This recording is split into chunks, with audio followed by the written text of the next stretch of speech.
This Beyond Clean Articles on the Go feature is titled, I Scored What?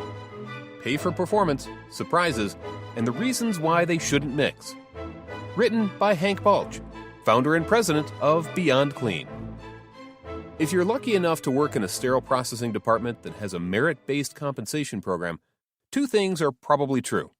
One, your annual performance reviews are even more stressful than usual. And two, surprises are almost never a good thing, for you or for your team. Normal performance reviews are difficult enough. As a leader, you're asked to condense a year's worth of employees' work, an average of 2,080 worked hours, into one score and one conversation. This is your chance to review goals, discuss productivity, outline strengths, and communicate weaknesses.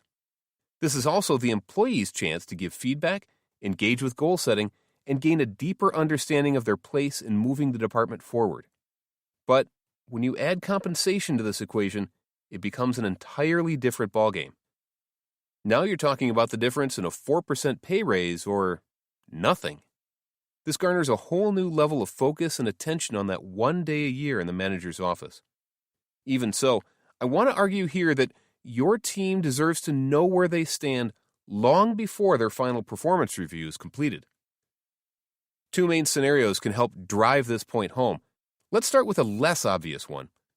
I had no idea I was this awesome.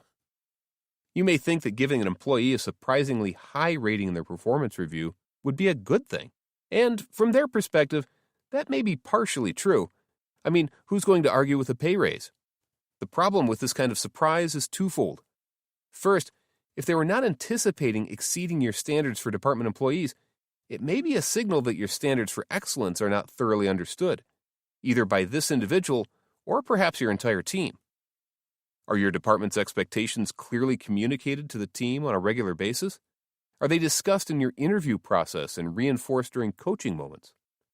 No one on your team should be surprised by stumbling into a rating of exceeds expectations. These behaviors should be part of an ongoing program of culture shaping led by department leaders. Secondly, if your employee is surprised by a high performance rating, they may not realize what they did to deserve their score, which means they don't know how to repeat it next year.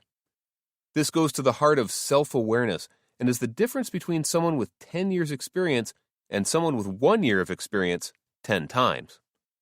Great leaders desire growth for their teams, and growth only happens with repeatable progress toward excellence. What do you mean I'm a 1? The more common and more stressful surprises come when a manager has to explain to their employee why they will not be getting a raise next year, or why their raise will be smaller than the department average. Again, the fact that this news takes our staff member off guard is usually a sign that we failed them somewhere along the way. This can happen for a number of different reasons. Maybe you're so focused on team dynamics throughout the year that you don't take the time to pinpoint areas of opportunity for individuals to improve on prior to their performance evaluation.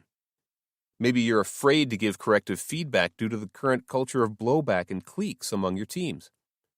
No matter what your temptation is to not communicate performance expectations and results throughout the year, you owe it to your team to push through it, especially when it comes to employees who are struggling to meet expectations. You should do all you can to ensure they do not walk in thinking they are department leaders when they are actually the weakest link. The most successful tools I've found for taking the surprise out of merit-based performance reviews are the following. Clear, concise department expectations, communicated in a mission, vision, and values document. Clear, individualized goals for each employee. Consistent, individualized, and honest feedback from leaders. Regular public recognition of behaviors that highlight excellence. Scheduled real-time performance reviews every 3 to 6 months. Merit-based hiring and promotions. As with everything else you do as a leader, you are always teaching with your actions. You are either teaching your team that you believe in them and want them to succeed, or you are teaching them that their success is none of your concern. Yes, more than likely, you will have to give low performance reviews. And most of you will have at least a few technicians that highly exceed expectations.